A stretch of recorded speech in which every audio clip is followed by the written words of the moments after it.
Syndicated Source Material. What is going on, everybody? Hey, this is a real impromptu episode of Syndicated Source Material.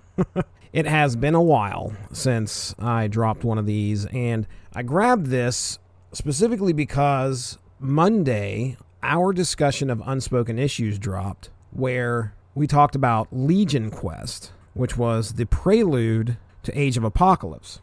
And I knew I had talked about Age of Apocalypse in the past, but I couldn't remember when. So the good thing is I've got a spreadsheet full of all of the episodes that I've released in almost 10 years here for doing podcasts. This was a source material episode that released May 30th, 2016, 3 days after the release of the movie X-Men Apocalypse. Me and Gavin Napier and Josh Calandros got together and discussed the whole of Age of Apocalypse. So it's a really big overview of what happens in the core books from the Age of Apocalypse series. It's an episode that is not easy to find. So as far as the episode goes, I've cleaned it up a little bit. At some point, we must have lost Gavin. And you can tell, he just kind of isn't there in the podcast anymore. So be ready for that. But anyway, like I said, this is a brief overview. We kind of talk about our thoughts on the X-Men movie universe going into X-Men Apocalypse, and then we discuss what we liked, what we didn't like of the Age of Apocalypse series. So without further ado, here we go. Let's get into our discussion from May 30th of 2016 on Age of Apocalypse. All right, so we are just breaking boundaries here on source material. Age of Apocalypse. We're recording this a little bit early. Let's see. The movie comes out What? It's like a week from today, a week from yesterday. Oh, wow. So it's like right around the corner. Yeah. If I'm being completely honest, I'm not super excited about the movie. Yeah. Well, I'll see it in the theater, but it's going to be like noon on Sunday. Yeah. I'm not too excited either myself. As much as I'd love to say I'm enthused about seeing another X-Men movie. I love Days of Future Past. I mean, Josh, what do you think of that? Yeah, I like that. I like that really well. Probably one of my favorite X-Men movies. I just feels like with each X-Men movie, like they're taking more and more liberty with it. Mm-hmm.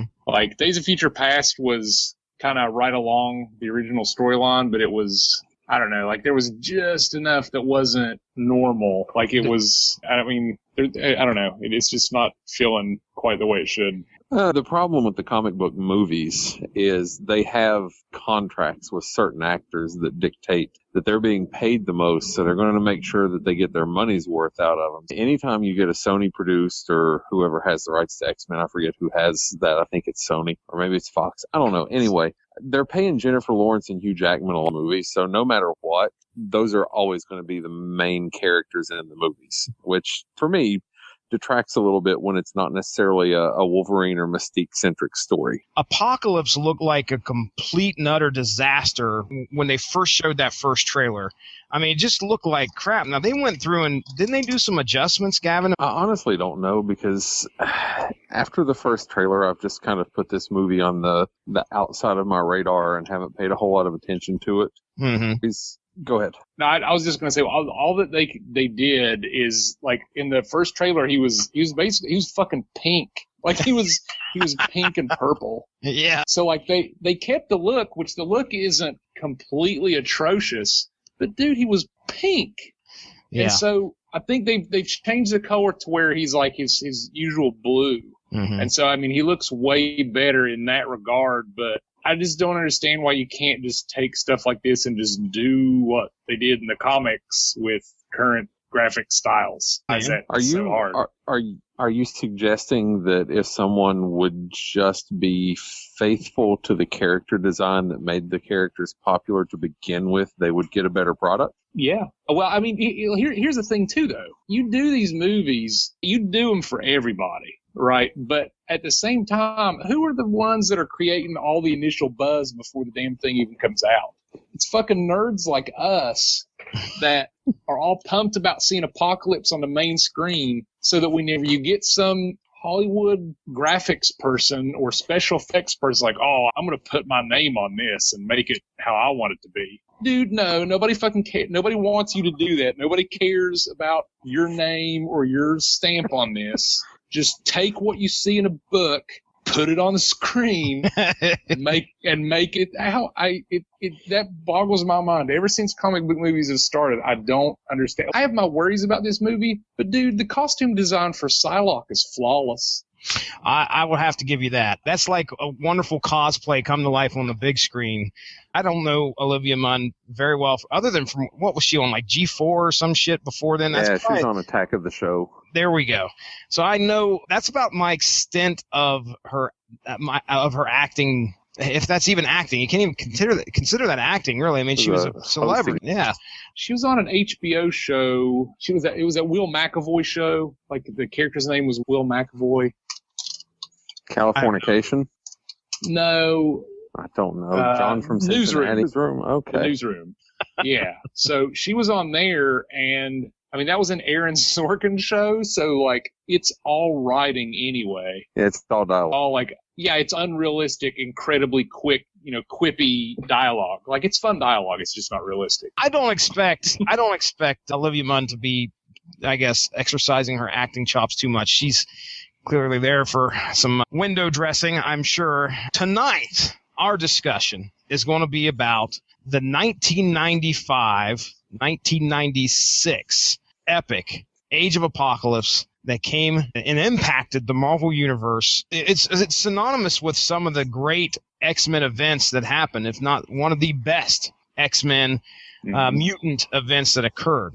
I know I told you guys we'd talk about the X-Men events that occurred back in the 80s and 90s. So I thought what we'd do, before we get into the actual stuff, we'll go through some of the X-Men events that occurred, and I'll name them off. And I'll give you guys the opportunity to say if you've actually read it and if you have any opinion on it. I'd like to just point out, Jesse, I think you're pretty much the same age as me because you mentioned 95, 96 starting high school because I was a freshman in high school in 96. So for me, all I had really in Logan for comics was a handful of years where Gus's store, the Emporium, Logan was open. Where his mother would occasionally walk over and yell at him. Yeah, and then the latter years where she had a flower shop. Yes. I didn't get a chance to get down there often because at that point I was in middle school. I lived in Westlake. It was just far enough out of the way. So all I had was like 2 blocks from our house was a stop-and-go convenience store that wasn't even a gas station. It was just like a convenience store that had they had that chicken. God, what was like Chester's fried chicken. Yeah, was it Chester's? Yeah, it was Chester's. Like that was the only place I had to buy comics at all because they had like one of those little spin racks, and I'd go down there every week and buy comics. Mm-hmm. Probably started right around the mid-90s or early to mid-90s. I'd say really the first one that I actually saw individual issues and had issues of is probably Executioner's Song. Okay. And that was like 92. Was it the X books that drew you into doing the comics? Was that the first title that you were collecting, or was it something else? I wasn't even really collecting anything because that convenience store didn't have a consistent, like they didn't say X-Men every month. I got you. They probably just said X amount of books from comic book distributors every month. So I didn't get to consistently buy the same title month to month. Mm-hmm. So I didn't even really get consistent storylines. I mean, I'd say X-Men is definitely the one that stood out as like the first franchise or anything. Like I didn't even pick up a whole lot of Spider-Man comics. And I think the first one I did those was the Maximum Carnage. I think that was maybe 96 too. Well, you had the massive relaunch of X-Men in 92? That was the biggest selling comic book of all time because it had the 5 different covers and then the one huge gatefold cover and yeah, like that got a lot of people into the whole Marvel thing. So I started a little bit further back with the Neil Adams book, Green Lantern, Green Arrow, and Dead Man. Gotcha. Well, here we go. Let me tell you what we got. I've got a list here of crossovers. This is Marvel Comics crossover events, and there's quite a few. So I think these are going, including most of the Marvel Universe, but there's definitely someone here I recognize that was specifically mutant related. I don't know if you've ever went back and had a chance there, Josh, to like read stuff like, and I'll start out with this, Fall of the Mutants. Did you ever read Fall of the Mutants? I did not. No. Okay. Nope. Can't say I've read that one. Gavin, Inferno? I'm familiar with it, but I haven't read it. Okay. How about you, Josh? I'm in that same exact boat, actually. I think I've said on here that was probably one of the first. It came out in 1988 to 1989. That was one of the first X titles that I remember trying to get every part of that crossover. X-Men, X-Factor. Well, going back here and like looking at it, it says it's Limbo related, and I've been the past 5 or 7 years, I've been meaning to go back and get more Ilyana related books. Yes. Because she, I don't know if y'all are reading any books with her in them in the past 3 years, but she is awesome right now. Yeah. And I would love to know, what led her to where she's at today. Dark Child. She's a very prominent part, obviously, when you're talking Limbo. I can remember the New Mutants cover where Colossus is holding her, and I didn't understand what the heck he was holding, because it was like this white shielded, alien insect looking thing. And it turns out it was her. I think I can't remember if she ends up dying or what exactly happens in that. But yeah, I remember the Dark Child saga, and that being one of the covers clearly stood out to me. Extinction Agenda. Extinction. Oh yeah, always Yeah. X - something. Extinction, Executioner Song. Gavin, you remember reading that one at all? Senator Kelly and all of that stuff. Is that where the Sentinels get introduced? This says the New Mutants and the X-Men are kidnapped and taken to Genosha, which culminates in their escape. The Genosian government is overthrown. These are the books that they used for part of one of the X-Men the Animated Series seasons. Okay. Josh, you got any thoughts on that one? No, I've not read that. Okay. Muir Island Saga. I have read that one. Enjoyed that one. Claremont. And I believe that was the crossover, and that was the story that really established Chris Claremont as the X-Men. I got nothing. I am establishing no cred along the way. I know, dude. We're before your reading days anyway. Clearly, at some point, you get into the X-Men because we're talking AOA. Gavin immediately said he nominated you. So, hey, you guys must have been a fan of this particular event, Age of Apocalypse. So the only other couple of ones that I see here, Executioner Song, which both you guys mentioned, I believe. Fatal Attractions. Oh, Gavin, do you remember Fatal Attractions at all? Fatal Attractions, are those the books that have the hologram covers? Sir. Oh yes. Is that the one where Wolverine gets the adamantium pulled out? Yep. Mm-hmm. That I can clearly remember reading in study hall. I think it was freshman year or sophomore year. My buddy had actually picked it up. I borrowed it off of him, and I was like, holy shit, look what is going on. And of course, I didn't have the chance to get the rest of the series or anything like that, but I was kind of keeping up with it as best as I can. I think I was even collecting, I think Wizard was coming out at that point in time. That was pretty much its heyday, really. Yeah. Early 90s. That came out in Fatal Attraction was 93, and then shortly after that was Blood Ties, which involved, I believe that involved the Avengers and the X-Men. So reading through these real quick, I see, and this was not a very popular storyline, but this was probably the first one that I had every issue. I had almost every single one of those Fatal Attractions books, because say what you will about 90s cover gimmicks for comics, because you can malign that whole aspect as much as you want. But dude, as an 11-year-old, it was the best thing ever. It was the first time, early 90s is kind of when comics are starting to get not more colorful, but more vibrant. The art's it's not grainy anymore. I can name 90s artists, aside from the founders of Image, which are always the popular 90s artists that everybody knows. But I can remember, I think it was Adam Kubert. I think his run in X-Men was some of my favorite art back then. It was either Adam or Andy. I can't remember. There were both of them. Was there two of them there, Adam and Andy? Yeah, I think Andy was the more prominent one. I bet you're right then. I'm probably thinking of Andy.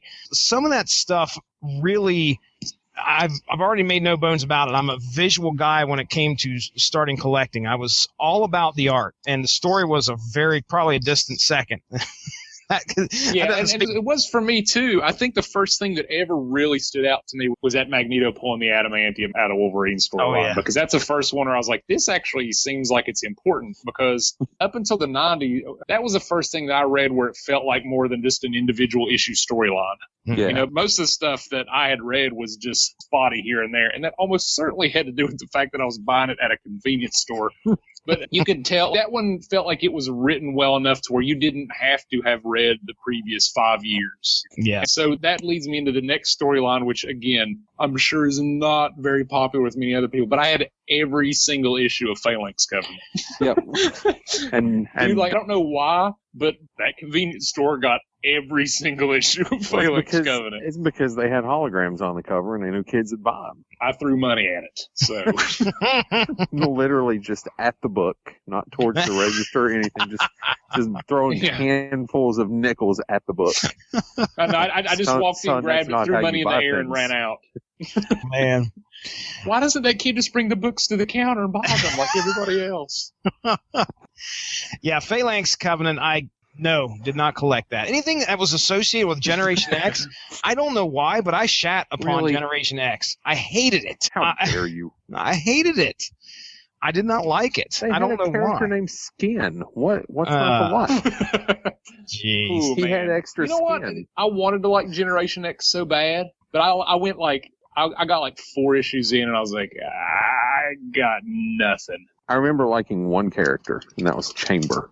What was his power set? I can't remember. He had the huge gaping hole in the middle of his chest that had all the stuff coming out of it. It looked like he was vomiting. Yeah. Okay. It's interesting when you look back and see the characters that actually like remained, because Chamber ain't doing shit anymore. I think Chamber's dead, actually. Probably. And then I think pretty sure Skin is dead. Yeah, I'm sure Skin was probably killed in a random storyline that Bendis wrote. I think the only characters that remain that weren't like mainstays before that series started are Husk and M. Yeah, Monet St. Clair. I was not a fan of that. But here's the thing. I either ended up with close to a full run of that sitting upstairs at an auction, or I somehow ended up with it. I didn't purposely set out to get it. I know that much, but I do have close to, I think, 50 or 60 issues, because it went for a good little while, didn't it? It went for a while, because nothing got canceled in the 90s. Yeah, no, it did not. They had infinite money until everybody went bankrupt. Infinite money, infinite titles. I have a complete run of Ultraverse. Yeah, I forgot about that. Ultraverse was the comic that brought them, that had a lot of that's kind of like the JLA, wasn't it? Or are you talking about the whole, like all the titles in Ultraverse? All of the titles. Prime, Hardcase, Sludge, Lord Pumpkin, Rune, Mantra, The Strangers, Exiles. I like how Jesse's immediate response to that was like, so that was the Justice League stuff type. Nobody has any idea, dude. I can remember seeing Ultraverse sitting on the shelves. That was the days that I was collecting Image. And the Nightman. Nightman. Prime. I know Prime. Sludge. You said Sludge was one, right? Now was the first time I've ever heard of the comic book Lord Pumpkin.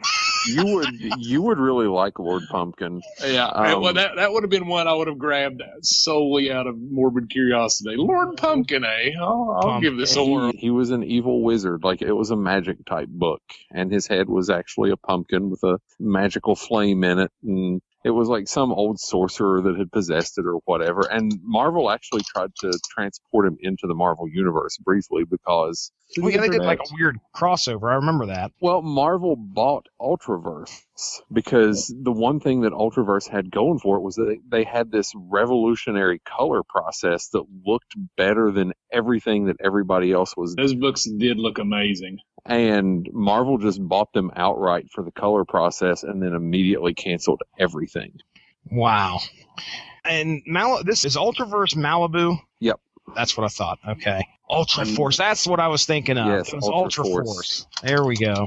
And all of their characters were vague ripoffs of other people. Like, Prime was sort of the Hulk. Who was Nightman? He was basically Batman. Yeah.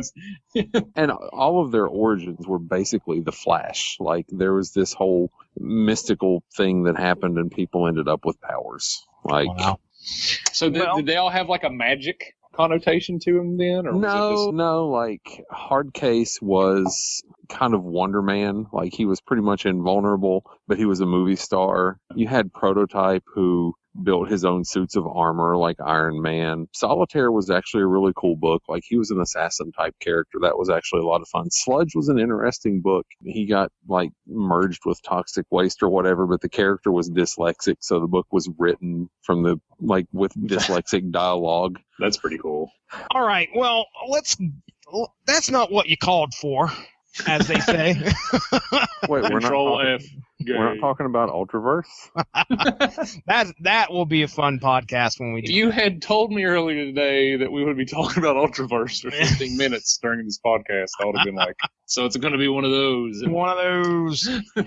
Now, Ultraverse, I think, was a fun time in the history of comics back in the 90s because there was a lot of stuff that was going on, and they were trying to make their mark because they've had a ton of competition, and a lot of comic companies were trying to just slide in there if they could, make some money off the superhero genre. However, we had our big two. We had Marvel and we had DC. And, of course, Marvel was riding this wave with the X-Men and all the mutants. I mean, we had mutant hysteria going on. We had so many mutant books. Already, I just talked about how I crapped over Generation X. We had X-Factor. We had New Mutants. We had X-Force. So we have this great event that happens between 1995 and 1996, the Age of Apocalypse. There's a great story that occurs prior to this. I believe it's 4 issues called Legion Quest. Pretty much what happens is a kid by the name of David Howler. He is Charles Xavier's son. Now, Gavin, could you give us your best description of David Howler, a.k.a. Legion? He's a paranoid schizophrenic that happens to have incredible psychic powers thanks to Charles Xavier being his father.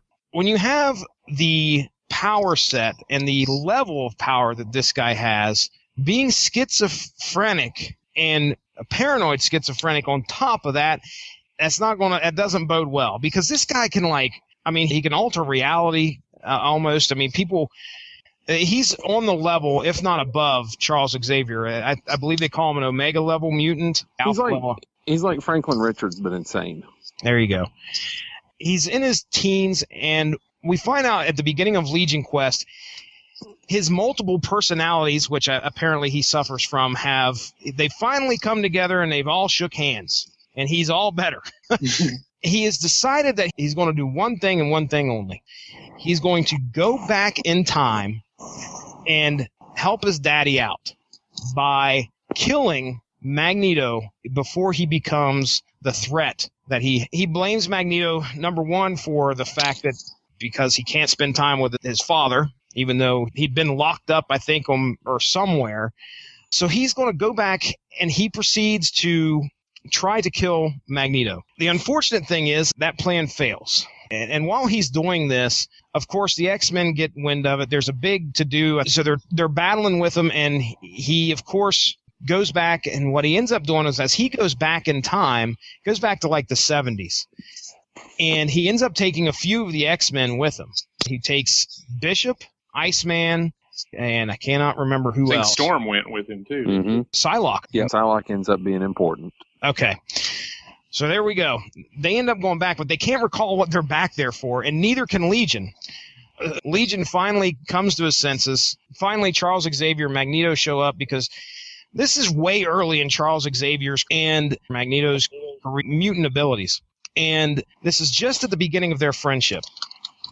They show up there. Legion takes off his disguise, and he's getting ready to kill Magneto. And just as he's about ready to bring down this crushing blow with this psychic knife or whatever and plunge it into Eric Lensher, Charles Xavier does the selfless act, jumps in front, and takes the blade to his own head and dies right there. So here is the beginning of the Age of Apocalypse. His own son came back and accidentally killed Charles Xavier. It actually led into some really cool books where everything was ending, because at the end of the books that weren't the Legion Quest, you would see everything crystallize and then break away, and then that was the end of the book. Mm-hmm. And the one that always stuck out to me was Wolverine 90, because it was a book-long slugfest between Wolverine and Sabretooth. And like the last panel before everything crystallizes, Wolverine's getting ready to shove that final claw into Sabretooth's brain and finally be done with him. And then everything just goes to glass and shatters. And that's, you know what, that's so refreshing anymore. I mean, especially in hindsight, because especially the Marvel books, the events, like, they've gotten so big and grandiose, and some of them have been really good and some of them have been okay. Especially this last Secret War run, like nothing was happening at the same time. Like nothing had the type of consistency that one did, because that's how they handled it.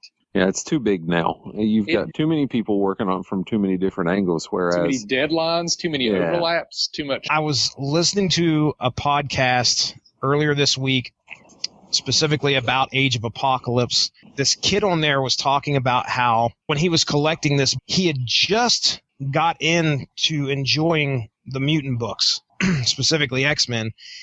He thought they were actually getting rid of X-Men. When they said, we're done, be prepared, this is the end.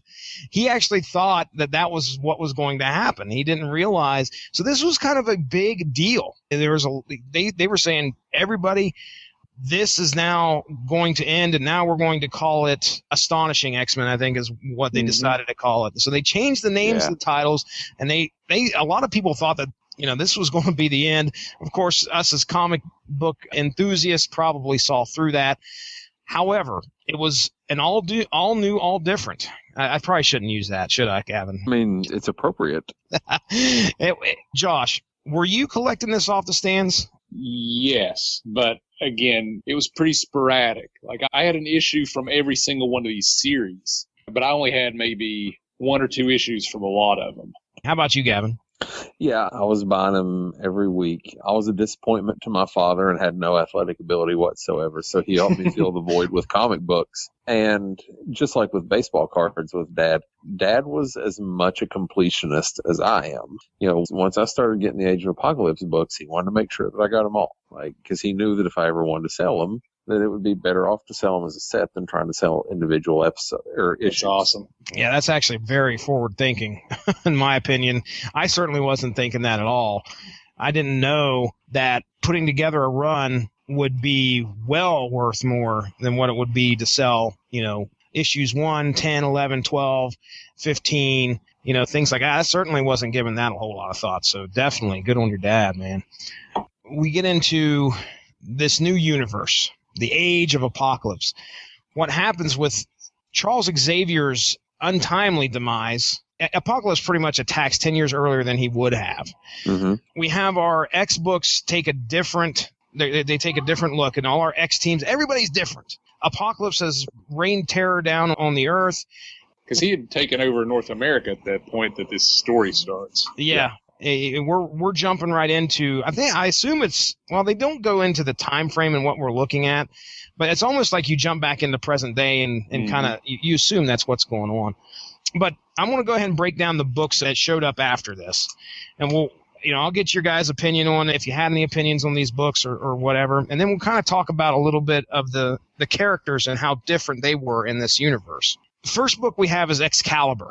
Okay, now that's Excalibur with an X, by the way. We have Nightcrawler. Nightcrawler is, I think, the head of this team. Did you guys remember much about this one? Gavin, do you remember much about this book? I remember Nightcrawler being more involved towards the end of the AOA run, but there's not a whole lot about Excalibur that really jumps out to me. Yeah, same. I mean, as we go through these, several of these books were not really necessary reading. No. Honestly, I mean, that was one of the things, like I was saying earlier, whenever I bought all 4 volumes of the complete a few years ago, like, to be fair, like, it's a hard read to finish. Like, it is really hard. You can get everything you really need to get this story with, like, maybe 3 of these titles. Yeah. You can probably do Astonishing, the book that featured Wolverine. Yeah, I went with, I think my favorites were Astonishing, Amazing, and Factor X. Because Factor X kind of gave you that little glimpse into what was going on with the bad guy type side, but not. So I like that book real well. But again, with some of these books not being, I would say, kind of not necessary reading, I would throw Gambit and the Externals. Yeah, Excalibur's one of those for sure too. Story-wise, let me go ahead. I forgot to mention about this. Bishop was one of the ones that got to stick around. Okay, after history rewrote itself, Bishop, the time-displaced X-Man that was already in the past. And then, of course, this particular story, he got sent further back into the past. So he's been time displaced ever since we knew this guy. He actually sticks around, is still around, and has somewhat of a recollection that things are not what they're supposed to be. Magneto's band of X-Men end up coming upon Bishop as he's trying to save some humans from Apocalypse's Infinites, which is a band that Apocalypse, I think, set forth to go out and call the humans or something like that. They find Bishop. Bishop immediately recognizes Magneto and starts accusing him of being the reason why everything's wrong. Of course, these guys are like, "What are you talking about, dude? You clearly you're insane." Rogue happens to be one of the astonishing X-Men, and if anybody out there is familiar with Rogue or who is not familiar with Rogue, if she touches you, absorbs your life force, also your memories, and can sometimes, the side effects of that is she almost becomes a part of you. Well, they end up convincing Rogue to touch Bishop, and she shares with everybody some kind of, I don't know what exactly, some kind of psychic feedback or whatever, whether it be with Bishop's powers or whatever. She breaks into his head, and then the shards of reality of what it should have been start appearing. So people now know, at least this band of X-Men know that the way things are right now are not what they should be. Magneto knows, okay, this is clearly what happened. They don't know specifically fully what went down, but they know that this is not the way things are supposed to be. That's where Magneto now realizes he's got to set right what once went wrong. So he decides to get a hold of all his buddies, and he gives each one of them a mission. Ergo, all the books that we have here. Excalibur, coming straight off the wiki again. Magneto sets him up because they've got to find out if they've got to determine as to whether Bishop's story is true. So Magneto says, okay, Nightcrawler, you're in charge of heading down to Avalon and find a mutant by the name of Destiny. I think she's a mutant who can see into the future. Okay. So they've got to go find her. And that's pretty much what the Excalibur book is about. Now, next up on the list, Gavin's favorite character, Gambit's Externals. His mission was to run around looking like a fruit, and he succeeded wildly. That was a really bad book. Well, okay, let's just talk about something real quick.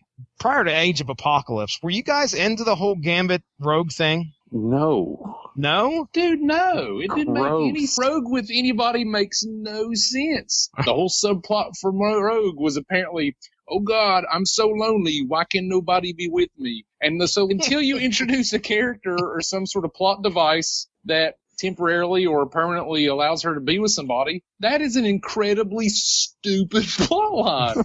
It's going to go nowhere forever. So the whole Gambit and Rogue thing, at first, okay, cool, how's this going to work out?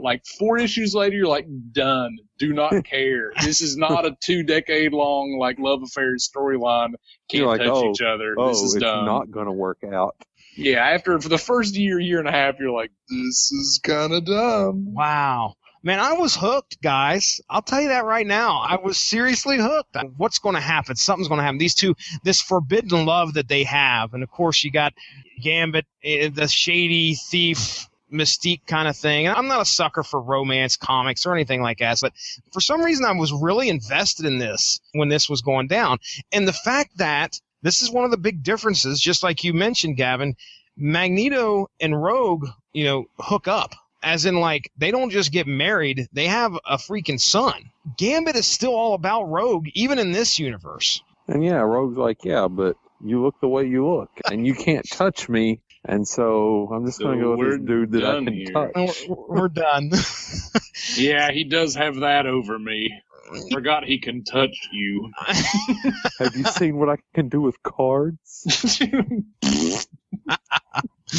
I'll admit that I like the Gambit character, not this Gambit. I mean, I liked Gambit back then. Oh, this Gambit character is like, he's so emo and so upset about the fact that now it's almost like he goes off and pouts. It completely erases what was cool about him for for me being like a early teenager, which was like, he was kind of the one that didn't follow the rules, that was kind of off on his own, but whenever they needed him, he showed up. Kind of like Wolverine, but not as like, incredibly violent. Like there was just this big air of like darkness. Like you didn't know what Gambit really did. Yeah, he was a shady guy. Like while he wasn't with X-Men, like what was that guy doing? And like at the time, it was like, oh, that's kind of cool. What's he doing? Well, Bishop also coming back from the future and, looking for that traitor. And I think for some reason in those stories, Gambit was pegged as, or at least Bishop had pegged Gambit as the traitor at first. Or didn't Gambit end up being like the long-awaited, finally revealed ex-traitor in the regular timeline? I honestly probably dropped the title before that even happened. I think so. I did. I think he ended up being the guy that actually like went down and wiped out the Morlocks, and he exiled himself because he was ashamed of what he had done. And he was a horseman for a while. Yeah. Wow. I think Gambit ended up being the long-rumored and finally revealed, much disappointment, ex-traitor. Gambit's externals, consisting of Lila Cheney, speaking of Morlocks, Strong Guy, Jubilee, and Sunspot, their mission is to go to space. Sure. Go on. This team's strong arm muscle was Sunspot. Wow. Strong guy. No, I bet like in terms of like power player for the team, definitely Sunspot. Okay. All right. Well, they have an important mission, and that's to go grab part of the Imcran crystal, which if anybody out there is familiar with Marvel Cosmic, the Imcran crystal has a lot to do with reality. Well, at the time, it was like the crossroads of all realities. If you could tap into it, you could travel between realities, if I remember right. It was basically one of those, like, Infinity Gems level items in the Marvel Universe. So their mission is to go grab some of this. I believe I saw where they run into, is it the Imperial Guard? Is that their name? That's Star Wars, isn't it? No, it's the Shi'ar. Yeah, there was like this storyline was like tailor made to turn people off. Like the whole X-Men books, like the whole weakest point of Marvel's overall writing in terms of the connectivity of everything has always been the space stuff, in my opinion. Really? I mean, that stuff has always, there's been a lot of good stories there, but it's never really felt like it smoothly gels with a lot of it. This team is so bad to begin with. Like, you mentioned Lila Cheney, and I was like, what the hell is he talking about? And I looked it up, and dude, like, her initial explanation is, she is a mutant with the ability to teleport, but only over vast intergalactic distances. What? Yeah. Unless you want to go like to another universe and you know the destination where you will not immediately suffocate upon landing, she's the one to go to. Call Lila Cheney. Okay, Gambit's external. Yeah, sorry. I'm like, look at this. This was stupid too. Oh, no, we need it here. Trust me. The McCran crystal, though, is important to try and, in this storyline. Obviously, if it could deal with alternate realities, this is going to factor into it. So Gambit's job is to get off the planet, but make sure to bring back the crystal when you do come back. So that book apparently replaced X-Force, by the way. So imagine you're writing X-Force in the early to mid-90s, and you're like, okay, I think we're doing something pretty solid here. And then the executive team comes in and is like, here's what you got. Put Gambit in space. But I don't want to. Well, enjoy DC. Just going down the list here. Generation Next. Yeah, they were all right. This was Colossus, holy I loved the look of this Colossus. Every character got a design upgrade. I agree. 100%. Look, Bishop went from having the long Soul Glow mullet and the stupid blue and yellow uniform to like he looked like a desert wanderer. Iceman didn't have facial features and it made him look like super intimidating. Wolverine didn't have a hand. Cyclops was actually a Cyclops. Right. I mean, the absolute number one reason that I first started into this series and was so umped about it the entire time, regardless of whether the stories were any good, is the art was consistently flawless from every single book. Like, it was, I mean, for me, it depicted like a super dark, futuristic or different alternate reality. So you had this dark story element to it, but at the same time, some of these books were super, not even bright. I don't want to say bright and colorful, but I think even to this day, it's the most vibrant color scheme type art style of any comic book storyline that I've ever seen. I agree. I definitely have my favorites. Some of my favorite titles was definitely, art-wise, was Generation X. Whoever was drawing Generation Next, whoever was drawing Generation Next was tremendous. I really like that. I'm just going through here and showing pictures off of the Colossus from. Yeah, that was. Yeah, because I think the story behind that was like, since he was a soldier and was at war, he changed to steel and just never changed back. And so through the years, parts of his steel body had been damaged, and he had placed armor over them. Generation Next comprised of Colossus and Shadowcat, which that's good to see them two together. Didn't end well. No, it did not. Chamber, Husk, Mondo, Vincente Semeta, and Skin. So there's some characters you just announced earlier. And of course, their purpose was to go and find. I remember specifically Magneto said, okay, hey, we've got to find the mutants that are out there that can be somewhat essential to potentially traveling back in time. And of course, Apocalypse was like, well, as soon as he took over, or one of his first missions was to go out and kill every mutant that could potentially go back in time or had some kind of time manipulation power. There was one that they found that Colossus assumed was dead, and that, of course, was Illyana, Colossus' sister, or Magic, who was, I think, being held captive by a guy by the name of Sugarman. Yes. And who is awesome. I don't know much about Sugarman. I'll be honest, I don't know what his powers are. I just know he's a weird, creepy little guy. He looks pretty messed up. So apparently his power set: expert biologist and geneticist, superhuman strength, 4 arms. All right. Razor sharp claws and teeth, indefinitely long bioelectric razor sharp tongue, enhanced sense of smell, and ability to alter body mass and size. Sugarman was one of the few characters that stuck with the main universe after AOA ended. Oh, okay. All right.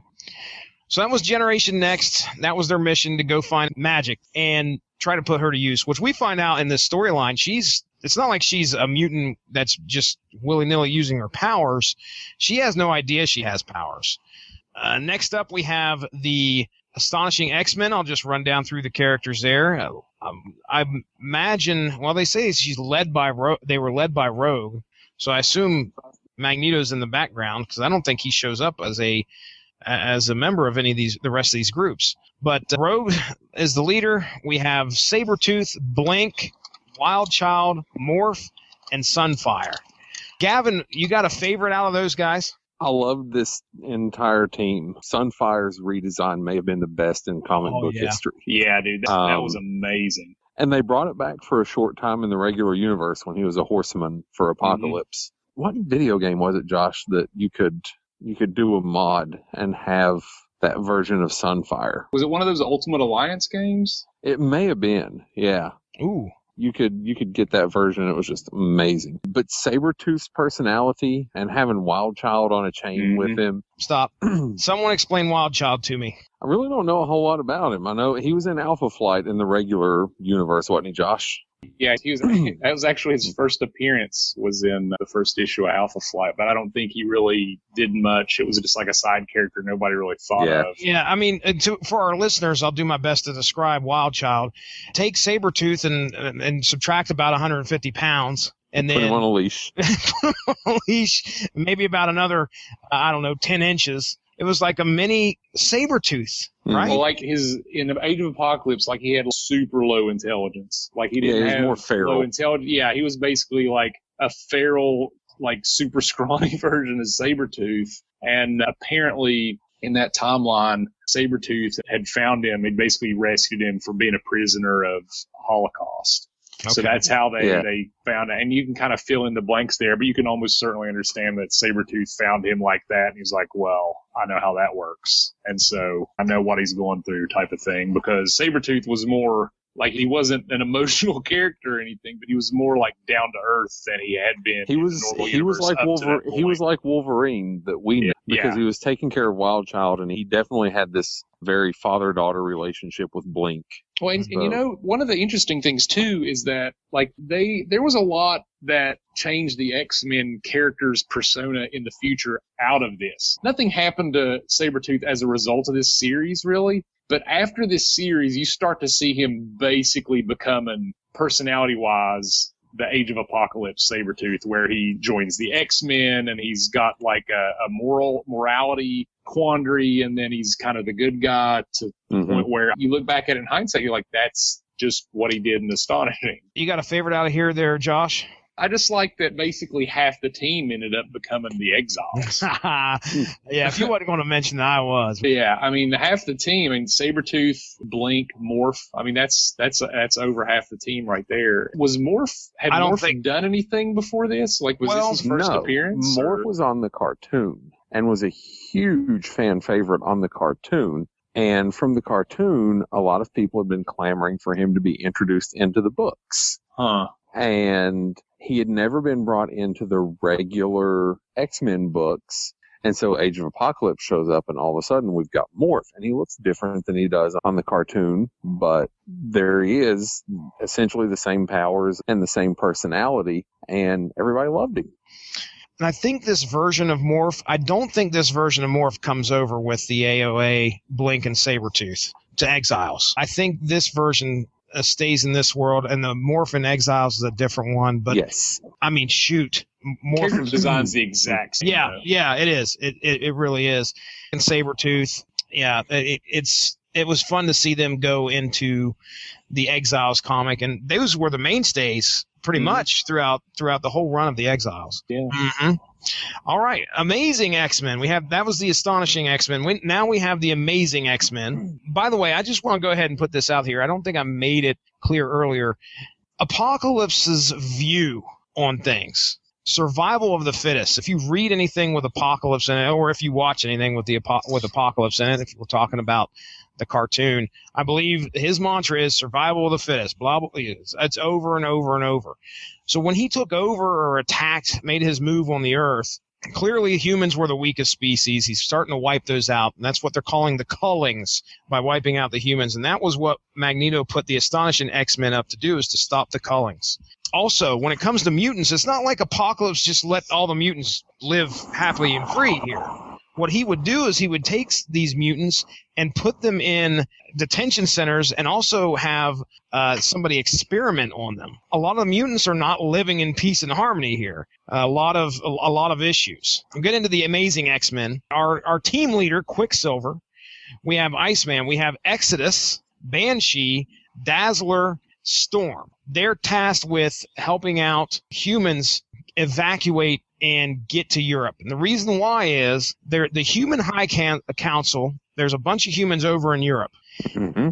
And their mission is to stop Apocalypse as best as they can. The decision that they have made is that, well, we're just going to nuke them. And they're going to send all the nuclear bombs that they have over to the U.S. Damn humanity over here in the United States.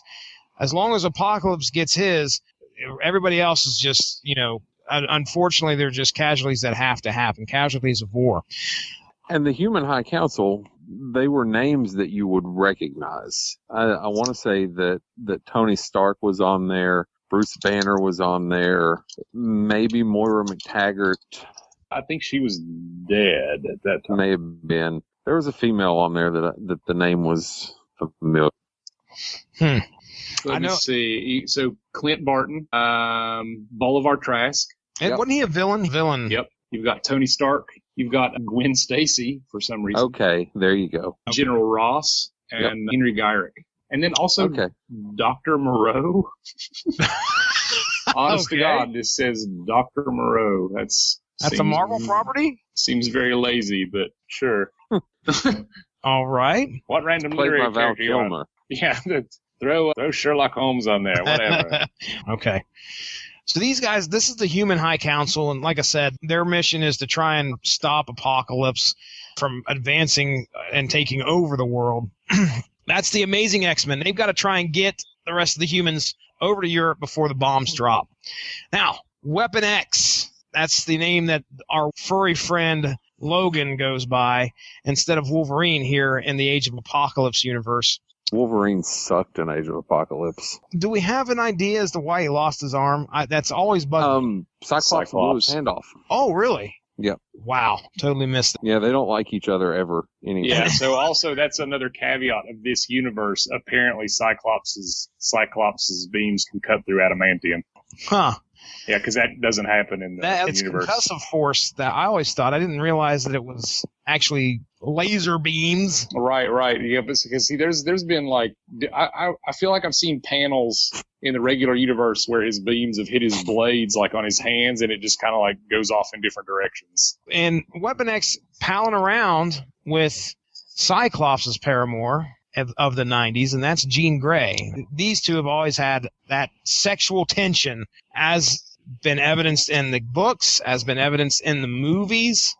While here in the Age of Apocalypse, they have their day where they can be a couple and fight as a couple, and also, struggle as a couple. And as we find out, they're members of the Human High Council also. They're sent out on missions by the Human High Council. And I think at one point, the bombs are about to drop, or at least the bombs are going to be sent over to the U.S., and Jean Grey decides to make her way over there to help some out, much to the dismay of Logan. Logan doesn't want her to go, but she's decided she's going to go over there and help humanity out and try and help evacuate as many people as possible, because she knows the bombs are coming, and she thinks it's important to try and save as many people as possible.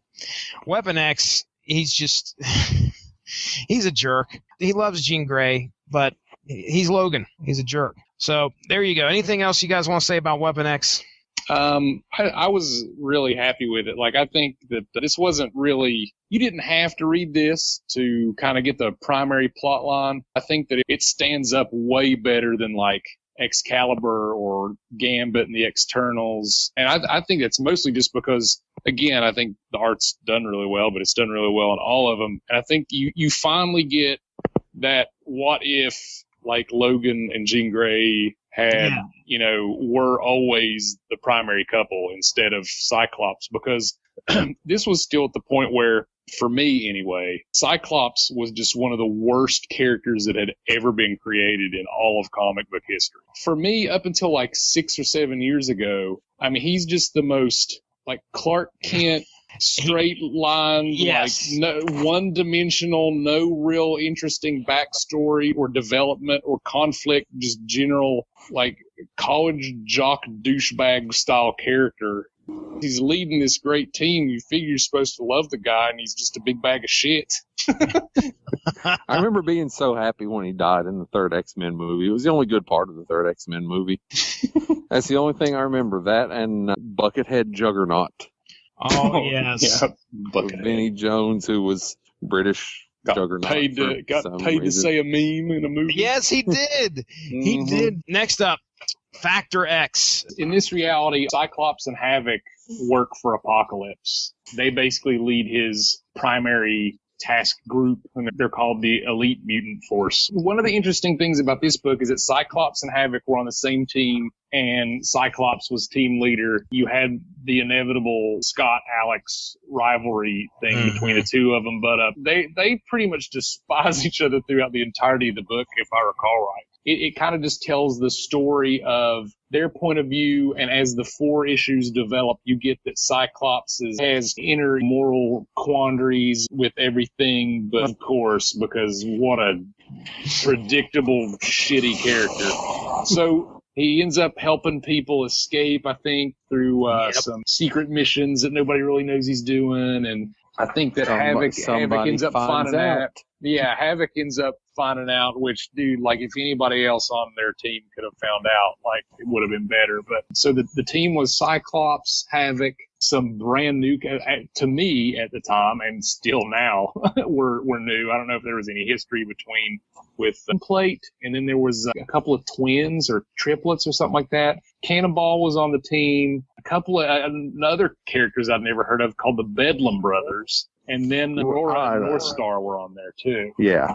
Were there the twins or the Bedlam Brothers? Was there anything? Those were brand new characters, weren't they? They were WWF wrestlers. Yeah.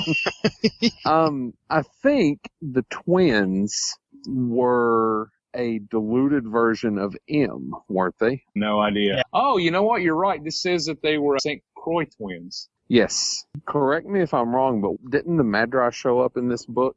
I don't remember. The Madri? Yeah, they were like the priests that walked about, and they were all duplicates of Jamie Madrox. No, I did not. I don't recall that. Oh. I didn't get very far into Factor X either, so. Because the reveal of Jamie Madrox, like actually tracking him down, like Multiple Man, actually like tracking him down towards the end of Age of Apocalypse, and actually finding him, to me, is still one of the coolest things in all of comic books, because there's all of these duplicates of him running around and operating under the name the Madra, and which obviously plural for Madrox. But they tracked down the original. They tracked down Jamie Madrox, and he's just sitting in a room. And if you remember, like, his ability to duplicate himself was like he would double tap his chest or whatever. And it was just basically Jamie Madrox completely driven insane, hollow-eyed, staring off into space, just incessantly tapping his chest, producing duplicates of himself. Oh, dude, that's crazy. Yeah, his power is that if he's impacted in any way, right, the duplicate would pop off. Wasn't he in a diaper? Like he was like in a diaper. Oh, dude. Jamie Madrox is one of my favorite characters in the X Factor universe. I can't remember who Peter David wrote this by, because I have all 5. There was a 5-issue Marvel Knights series just called Madrox as well. Oh, really? Yeah, and it was really awesome, because that was also just like a detective agency type story. And I didn't know that. I mean, I didn't know him at the time, but in hindsight, it was. Oh, they wrote him well. He's a great character. It was Peter David that wrote that book. He wasn't bad. Yeah, yeah. I mean, his website is just called Peter David Writer of Stuff. Writer of Stuff? Yeah, that's what his website is just called. But, I mean, he's won tons of awards, and I was trying to pull up and remind myself, okay, there's a separate wiki just for his bibliography. Okay. Done kinds of stuff. I know Peter David had his hands on the Hulk. That's what he sort of got known for. Mm-hmm. Yeah, he won like Eisner Awards for that. But what do you think of the Dark Beast, Gavin? I enjoyed him. I thought it was a nice twist on a character that wasn't so overwhelmingly wholesome, but not in an annoying way like Cyclops was. Like, Beast was always entertaining. To see a dark turn on him was a lot of fun. Yeah, he was like the goofball usually, although he would play straight every once in a while, but I always got this kind of like goofy humor from his character. Not like Iceman to an extent, but, it was there sometimes. Yeah. And I think the whole Dark Beast thing, that makes sense. I mean, it wasn't like a stretch. Like if Hank was just going for the overall pursuit of science, completely void of the moral concerns or, things to be considered thereof. He was Apocalypse's main guy that was, or maybe it was Sinister's. I can't remember, because we failed to mention Mr. Sinister. We're getting ready to get to him.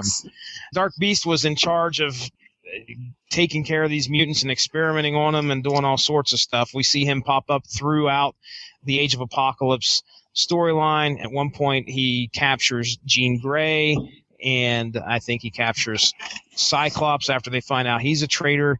And also transitioned to the main universe. Exactly. He made it over to the main universe and incapacitated our own Hank McCoy for a while and took his place, which kind of wore on me a little bit as I was reading. When I was collecting, I really got into Cable. One of my favorite Marvel characters is Cable. And then this next guy we're going to talk about, which is his Age of Apocalypse doppelganger, if you will, X-Man.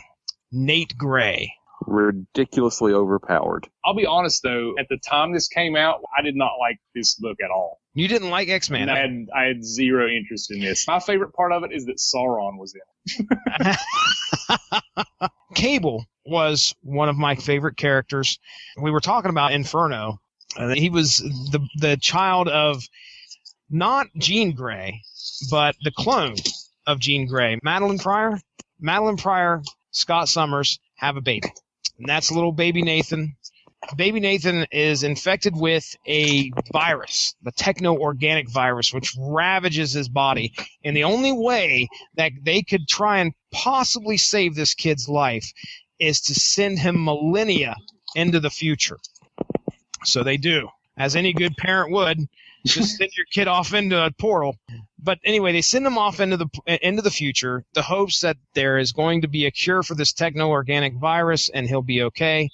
Sure enough, he's healed. He lives in the future, grows up to be an older man and a superhero nonetheless.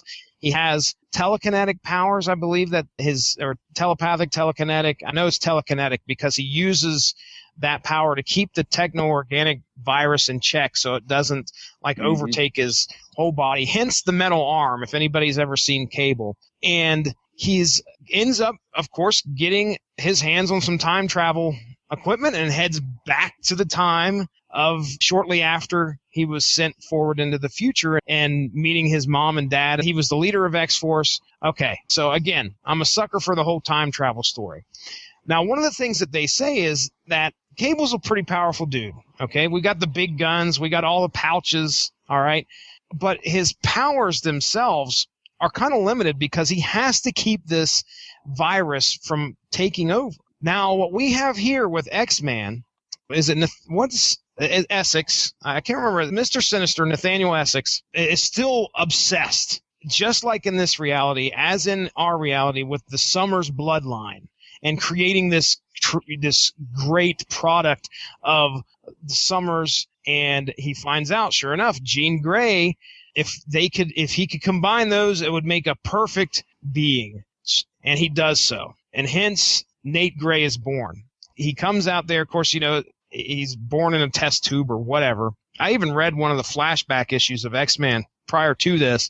It was pretty interesting just to see how what Sinister would do is he would bring him out every 2 or 3 months with accelerated growth or something like that. The flashback issue, X-Man is just a kid. Mr. Sinister brings him out for 2 days and then gives him a teddy bear and shoves him back into the tube and says, okay, we'll see you here in a little while. Next time I see you, you'll be a grown man. That seems poorly managed. So here we go. We got Nate Gray, who's got all the powers of Cable, no virus to try and keep in check.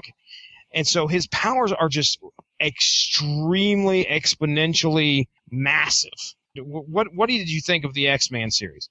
I thought it was a nice change, but for me, I enjoyed Forge in it more than I enjoyed everything but X-Man. I enjoyed Forge. I enjoyed Mr. Sinister. I liked the ragtag groups and Forge playing mentor to the kid. But, ultimately, I could have done without him. And I think of all the characters that they tried to bring over to the main universe, he probably fared the worst in terms of reception. Well, he was on my pool list, so they got some of my money because I collected. It did. It really did. And I think I dropped off. I dropped all comics pretty much when I hit college, probably about a year or two after I hit college. So that would have been 97 or 98. I just finally said, okay, look, I can't do this anymore because now all of a sudden I'm becoming an adult and all this other bull crap. Couldn't afford it. That's pretty much what it was. I mean, my pool list at this point in time, Cable, X-Man, and then I had Savage Dragon and probably Supreme until that got done, and Stormwatch. All right, those were my 5 titles. I can remember that specifically because that was pretty much the last time I had a pool list with more than 5 titles, or more than 2 titles on it. Mm-hmm. I was staying up with that, but I think I dropped it, and like I said, 96 or 97. I would say this is probably the only character, in my opinion, that had a character redesign that was not as good as the original. I like the original Cable design a lot better than this one. Sure. This was one of the ones that came over from the Age of Apocalypse into the 616. I enjoyed the fact that I have a couple issues where, they both, X-Man and Cable meet. I kept up with it. I sort of enjoyed it. I couldn't tell you who was writing it at the time. X-Man in the Age of Apocalypse universe, he becomes necessary because, just like Gavin said, completely overpowered, and he's kind of essential into going in, I think, at least overtaking Apocalypse, or at least fighting Apocalypse here. Yep. He actually kills Mr. Sinister. And I don't know if he did it on purpose or if Mr. Sinister just kept prodding at him until he unleashed holy hell on Mr. Sinister and accidentally killed him. All right, so there's our books for Age of Apocalypse. We're going to bring everything together here real quick and tell you pretty much how it ends. I'm not going to go in depth into anything here specifically, other than just kind of give an overview of what happens. Anything else you guys want to touch on before I do that there? No, I'd just like to say that the art that Joe Madureira. Oh, Joe Mad, yes. That changed the way I looked at comics. I mentioned the vivid, vibrant color scheme, but there's almost, at the time I didn't really know it because I didn't know what anime was, but there's definitely like that hard edge, sharper point type anime approach to some of the stuff that he does. Of Astonishing X-Men #1 and the X-Men Alpha book, like that chrome wraparound for Alpha. Those were two of maybe 4, 5, or 6 comics that I actually drew on my own. And I mean, it just some amazing, amazing art. Chris Bacalo, that's the guy that did Generation Next. Chris Bacalo. Bacalo did the Generation Next. And then Adam Kubert did the Weapon X books. Those books had kind of a darker feel to them versus Joe Mad art. I felt it was important to throw those guys' names out because literally changed the way I looked at comic art.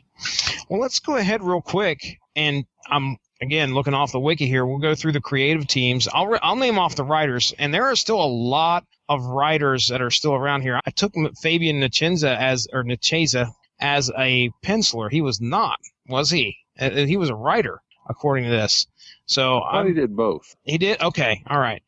So let's go ahead and I'll run down the writers here that they've got listed. A lot of these names are very familiar. I've heard of Scott Lobdell, Mark Waid, mentioned Fabian already. Man, I wonder what Mark Waid did before. How long has Mark Waid been writing? Forever. I'm fairly certain. Yeah, this goes back to the 80s. Never mind. John Francis Moore, which is not a name I've heard of. Batman, Legends of the Dark Knight, Batman Houdini, Superman Under a Yellow Sun, Chronos 1 through 11, and he wrote a bunch of X-Force books. Yeah, X-Men 2099 1 through 35. Ugh. That's why you haven't heard from me again. Oh, loser. Yeah. They should have let him write Gambit in Space. Yeah, oh, man. I'm the external. Now, G.I. Joe's Larry Hama. Yep. I know that name. Warren Ellis, still kicking. What did Warren Ellis? I wonder which one Warren Ellis wrote. Let's take a look. They did not lay it out there. He wrote Excalibur. Did he? That makes sense. Jeff, that's his type of book, though. It is. Yeah, it is. Jeff Loeb. No, we've heard of him. Oh God, he's so touch and go, dude. What he writes is either like really interesting and super good, or one of the worst things you've ever read in your life. Gavin, didn't he write? Did you read where he wrote that Ultimate storyline where Scarlet Witch and Quicksilver were incestuous, and then he wrote that was Ultimates 3, I think. Pretend it didn't happen because it was stupid. And then he wrote his son died of some disease that wasn't too long ago. Yeah, I remember hearing about that. He wrote some Wolverine story where they introduced some magic blade that can kill Wolverine and Sabretooth and their ilk, and it was some mystical Japanese blade. Yeah, and you had to cut their head off. Masamune? That's it. That was it. Yeah, and so you had to cut off their head, and then he wrote that all those types of characters like Wolverine and Sabretooth and Wolfsbane, they weren't mutants, they were their own werewolf type. It's just stupid as shit you've ever heard in your life. And isn't the big thing Wolverine says happy birthday or something and cuts Sabretooth's head off, or Dude, I bought that series because I was at that was a point where I was kind of regularly buying them living in Huntington. And I bought every issue of every single one of those Ultimates runs. And I read that one. I was like, I don't know that I'm buying the next one. This is the stupidest thing I've ever read in my life. I think if you look up like Sabretooth beheaded, it's some of the worst dialogue that's ever been put in comic books. Our next guy here on the list, list of writers, Howard Mackey, had his hand in the Marvel's New Universe line. He'd been around since the 80s. And then up You wrote next, a lot of Mutant X. Mutant X is the alternate universe Havoc, isn't it? Alex Summers, where he like goes over to a different alternate universe. And yeah, at 1 through 32. Yeah, he leads. Dude, I've honestly given some thought about reading this just because of the whole alternate universe stuff going on.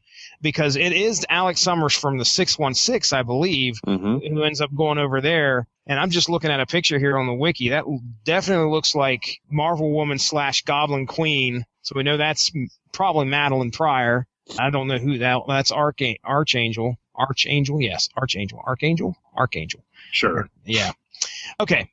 That was Howard Mackey. And then last one, Terry Cavanaugh, which is I've heard of, but I couldn't tell you what he wrote. Apparently. Well, he wrote an issue of Avengers West Coast, so he's all right in my notable works, Mark Spector, Moon Knight, Web of Spider-Man, and X-Men. Damn, the Moon Knight had an early 90s series that went at least 60 issues. Yep. I'd like to go back and read that. Really? Yep. Because the last couple of Moon Knight series have been really, really cool. Moon Knight drawn by Stephen Platt. That's all I got to say. I think he went on to do I think he did stuff with Image, because I remember he was on Prophet a few times. Whoa, that guy drew some impressive pectorals, huh? Yeah. Platt. Oh, dude. Yeah. The cover art, I guess number 60 was the last one, but that cover art's really cool. Moon Knight? Mm-hmm. No, man, you're good. You like a Moon Knight? I do. All right, pencilers, Roger Cruz, Steve Epting, Joe Mad, Andy Kubert, Tony Daniel, Salvador LaRocca, Chris Bacalo, Adam Kubert, Ken Lashley, Steve Scroce, Terry Dodson, Ian Churchill, which that name stands out, I think, as one of the ones where did he have his hands on Generation X? May have. Because, or not Generation X, but... He did the X-Men The Wedding album. Oh, yeah. No, he had his... I can't remember what he had in the Age of Apocalypse universe, though. Maybe it was the... He did a bunch of cable books. I like Dean Churchill. I was looking through his list here, and he did one of those for the Age of Apocalypse books. He did one of the X-Men Chronicles books. Remember, there was two of them, X-Men Chronicles 1 and 2, that were kind of like not directly related, but relevant. Okay, Carlos Pacheco, which, that's another name I've heard of. Joe Bennett, definitely heard of him. So there's your creative teams. I remember the big knockdown, drag-out fight between Magneto and Apocalypse, which we end up getting X-Man involved in. It really is one of the more frenetic books that you'll ever read when everything comes to a close, because they take one issue and they wrap up everything. And it's done in such a quick pace, but it's very satisfying. You don't feel like you got hosed on anything. From Colossus trampling his wife to the final battle, I really enjoyed how they wrapped everything up and were able to reintegrate into the new universe. And there were some repercussions in the regular universe when we came back from Age of Apocalypse. We saw some characters were different. Bishop still held on to memories of how things used to be, just like he carried the real universe over into Age of Apocalypse with him. Wolverine had gone feral when we come back from the Age of Apocalypse. Of course, we see Sugar Man, Dark Beast, Nate Stummers. They all transfer over. Blink makes her way in. It was a crossover that stood alone, and they shut down the rest of the universe, but it affected the rest of the universe as well when we came back. So you don't see that a lot anymore, because even the huge crossovers that we have now, like Marvel did Civil War, and it was huge, and it had something like 250 issues across the entire Marvel universe. And Captain America died shortly afterwards, and 6 months later, nothing mattered. I don't even want to get started on some of the sad affairs that I've seen happen. The Secret Wars was just man, it really hurt my feelings. I devoted. It wasn't good. Yeah, we devoted a podcast to every issue here on source material. So if anybody's interested in going back and checking it out, you're more than welcome to do so. But unfortunately, you can tell that me and Ronnie both kind of got wore down at the end. It just felt like it had very little impact. Well, I think I really liked the series itself, like the 1 through how many issues did it go? 9. 9. I liked that a lot. Mm-hmm. I just don't think all the other books needed to happen at all. Quite a few of those books, and there were not really many of them where I was like, that was worth having bought. Each one of these books, there was a mission that Magneto said, okay, you guys go forth and you've got to do this. And they said, well, you guys want to read about what they did and how they got that significant part. And then at the end, they brought everybody together. Everybody from each book came together and they had their part fulfilled or their mission fulfilled or whatever at the end of that book, and it all meshed. Secret Wars did not do that at all. No, it didn't. I did not get that feeling at all. Again, I think the primary point is something that I don't know that had really happened before because, like I said, it's really hard for me. I think I've said this on other comic book podcasts. It's really hard for me to read too many comics from before this era because the writing, not even at this particular mid-late 90s point, but for me, the early mid-90s completely changed the level of writing in Marvel DC superhero level comics to another level altogether. And it was just impressive for me to have read a story, like you guys said, like everything mattered. Like the stories, the books might not have been great, like Gambit and the External. That was not an entertaining read, but it was relevant to what was going on and mattered to the end story. And that was really impressive to me. Okay. Let me ask you here, where would you rank this among the crossovers of the 1990s? I mean, it's number 1 for me. I mean, it's 1 or 2. I mean, if you're throwing Maximum Carnage out there. I mean, I loved that one too. Mm-hmm. You know, I didn't have the access and ability to consistently keep up with a whole lot of them, and I haven't really gone back and read too many of them aside from this one and Maximum Carnage. I think I've read Executioner's Song since then, but it's for art alone. I mean, it's just number 1 for me. How about your characters that you really enjoyed in this storyline? Is there a couple characters that you love? Their twists on how they brought our familiar 616 into the Age of Apocalypse? I just love the character design for Magneto. I mean, it wasn't, as drastic as a lot of other character designs, but I just love that they took pretty much the same type of color scheme, but almost just that whole vivid aspect that they did with every single character. I felt that worked really well for what they did with Apocalypse. We didn't really mention her a whole lot, but Blink, was introduced in this, and I thought that was a really cool character design that honestly, I think that whenever they wrote that one issue that she appeared in and died in, I don't think they planned on doing anything at all with her, but probably had some fan response to that and ended up bringing it back as a result. Blink was really cool. I mean, it's really hard to identify some of the characters that weren't just as or more interesting than before. We talked about Gambit kind of being one of the weaker character redesigns because part of the redesign took away a little bit of what was cool to begin with. Mm-hmm. The whole battle that had clearly taken place between Weapon X and Cyclops beforehand, but you didn't get to see, it was already, that's the type of stuff. There's already a universe that has existed up to this point. So you get characters with backstory that is implied that you don't really know the details on. And you've just got all these different layers that went on. Yeah, it's Dark Beast. You've got characters. This storyline actually mattered to what happened afterwards. It was just a really impressive read.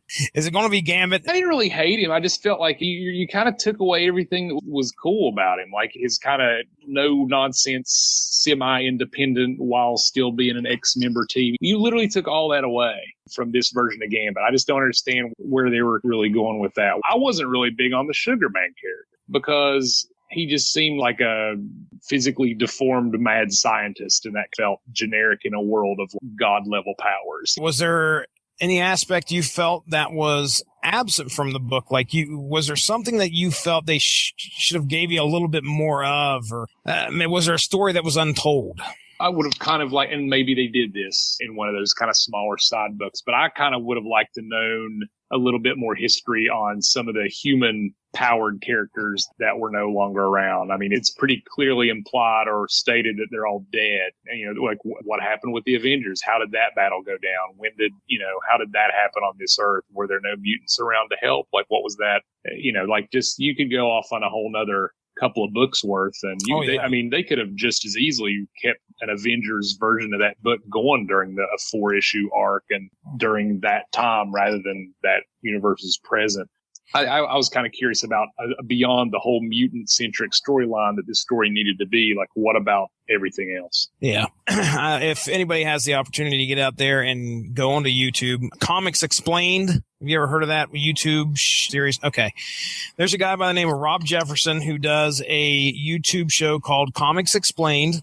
And of course, as due diligence as a podcaster does, I jump on there and watch as much stuff about the subject matter as before I do a podcast. He did a great job of showing about the Age of Apocalypse. But one of the things that he specifically mentioned was kind of similar to what you're talking about there. They do like a 1-page thing in one book where they just kind of talk about what happened to some of the other people. Specifically, they talk about Frank Castle, the Punisher. Okay. What happens with him, Spider-Man. So did that book came out during this Age of Apocalypse storyline? Well, no, this is like a 1-pager in a book. So no, okay. I think it was in the back of one of these books where they're like, I think they were showing like 1 page was of what the nation, what the world looked like under Apocalypse's rule. Like Apocalypse ran the eastern side of things. We didn't even talk about Holocaust, which was a pretty neat looking character. Cool character. Apocalypse's son. But anyway, that map was one of the pages. And then I think there was another page talking about some of the other heroes that occurred. So it wasn't like they took out a whole story. They just kind of gave you like a tiny little paragraph. Like Frank Castle ends up losing his wife and kids in the Callings, ends up becoming a priest and then dies. They were kind of a weird twist. I think Peter Parker ends up getting killed. Namor ends up getting killed somehow. I just don't know what issue it's in. And there you have it, folks. Our discussion from 2016 on Age of Apocalypse. Thank you for joining us for Syndicated Source Material. I'm Jesse Starcher. We'll talk to you soon. Bye-bye.